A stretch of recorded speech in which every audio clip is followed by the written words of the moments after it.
Eu e os meus defuntos. Um dos maiores sofrimentos para muitos é a morte de pessoas queridas da família ou amizade.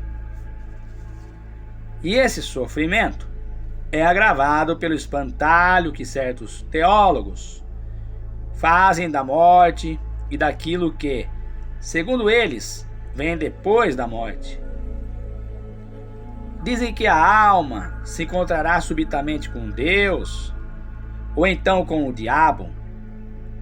Quase todos ensinam que, depois do julgamento, a alma vai para um céu eterno, ou então para um inferno eterno. Um cientista moderno, Dr. Raymond Moody Jr., escreveu um livro intitulado, aspas, Vida depois da vida, fechar aspas, em que ele narra o resultado de centenas de pesquisas e entrevistas com pessoas clinicamente mortas, mas que reviveram, entre aspas, depois. O livro abrange pessoas de todas as condições sociais e de todas as ideologias religiosas e filosóficas. As narrativas dos redivivos, entre aspas, coincidem admiravelmente em muitos pontos. Quase todos falam de fenômenos ou vultos luminosos que viram. Muitos passaram por um túnel escuro que terminava na luz. Muitos se encontraram com entidades protetoras e com amigos falecidos. Nenhuma dessas centenas de pessoas clinicamente mortas e redivivas, entre aspas, se encontrou com Deus ou com o diabo. Nenhuma fala em experiências apavorantes que lhe tivessem acontecido. Parece que para todas essas pessoas, a morte era apenas um sono suave e plenamente consciente. Na realidade, a morte não marca nada de definitivo. É apenas uma transição de um modo de existência para outro modo. A morte é comparável ao despimento de uma roupagem e revestimento de outra. A alma, desde que é alma e não puro espírito, tem sempre o seu corpo, seja de que espécie for. Alma sem corpo seria fantasma, corpo sem alma seria cadáver. A palavra corpo não deve ser identificada com matéria. Corpo é um revestimento, ou um invólucro do espírito, desde que o espírito se encarnou, tornando-se alma, isto é, ânima, daquilo que anima ou vivifica. Já no primeiro século, escrevia Paulo de Tarso, aspas, há muitas espécies de corpo, há corpo material e há corpo espiritual, fechar aspas, ponto. Também a nossa ciência avançada sabe que a matéria pode existir em formas várias. O que nós, por via de regra, chamamos matéria, é o estado mais baixo da vibração, que se tornou perceptível aos sentidos da visão, da audição, do tato, etc. Quando a chamada matéria adquire um grau superior de vibração, é chamada energia, ou, na expressão de Einstein, aspas, matéria descongelada, fechar aspas, ponto. Quando a energia aumenta de vibração, pode aparecer como luz, que Einstein chama, aspas, energia descondensada, fechar aspas, ponto. A própria luz perceptível vem da luz imperceptível, chamada por alguns de luz cósmica. Segundo a ciência moderna, as coisas conhecidas da Terra provêm dos 92 elementos da química, e estes são manifestações da luz invisível. O que há para além da luz cósmica não é acessível à ciência. O corpo humano pode existir em formas várias. A nossa vida terrestre, em corpo material, certamente não é a nossa única existência. A realização plena do homem não pode estar restrita a 30, 50, 80 anos. Ela abrange o ciclo total de milhares de anos ou de séculos. Podemos dizer mesmo que a evolução do homem é sem fim. Somos eternos viajores rumo ao infinito. E esta viagem ascensional ao infinito é a nossa vida eterna, que não é uma chegada definitiva, mas uma jornada indefinida, uma sinfonia inacabada. Se esta viagem é uma sinfonia ou uma disfonia, isso depende do nosso livre-arbítrio, da nossa consciência, da nossa atitude livremente criada e mantida. O livre-arbítrio não está restrito ao corpo material da vida presente. Ele é um atributo inseparável da alma humana.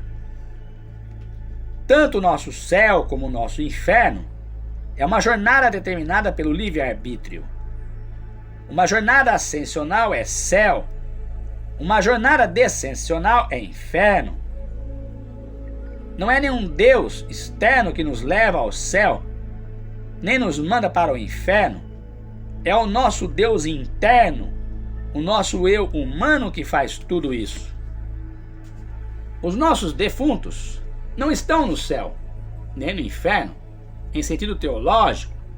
Estão em plena jornada evolutiva, ascensional ou descensional. É de suma importância que o homem inicie o seu céu aqui e agora. Assim o continuará facilmente na jornada depois da morte física. O que interessa aos sobreviventes saber é se e como poderão ajudar os seus queridos defuntos. Toda vibração reforça outra vibração da mesma frequência ou espécie. Esta lei vale tanto na física como na metafísica. Um pensamento, um desejo, um ato de amor, uma prece, uma atitude espiritual, são vibrações emitidas por nós e podem afetar a alma do defunto, suposto que ela tenha para isto a necessária abertura ou receptividade. Nada sabemos dessa receptividade, mas podemos admitir que seja propícia às nossas emissões. É inevitável que a morte de um ente querido nos cause sofrimento e que sintamos saudades da sua presença perceptível. Pêsames e condolências são do nosso ego motivo e não são condenáveis. Condenável seria se o nosso sofrimento ou nossas saudades prevalecessem sobre a atitude do nosso eu superior. Quando um homem tem a perspectiva correta sobre a sobrevivência do seu eu espiritual e dos seus defuntos, pode sofrer com certa serenidade e separação deles. Um dos maiores sofrimentos é, para muitos, a separação de pessoas queridas. E esse sofrimento não é aliviado por meio de pêsames e condolências, que não passam de uma espécie de camuflagem, embora permitida. Nessa hora dolorosa, deveríamos atingir as profundezas de uma verdadeira consolação de outra espécie. As nossas teologias tradicionais pouca consolação podem dar aos sobreviventes enlutados. A ideia de um lugar definitivo, chamado céu, e de uma vida estática, chamada vida eterna, está cedendo aos poucos a verdade de uma evolução indefinida e progressiva rumo ao infinito. Aqui no planeta Terra estamos nós, os viajores em corpo material. Paralelamente, em outra região do universo, estão outros viajores em corpo imaterial. Os nossos defuntos, tão vivos como nós, demandando o mesmo destino universal. Nós não estamos realmente separados deles.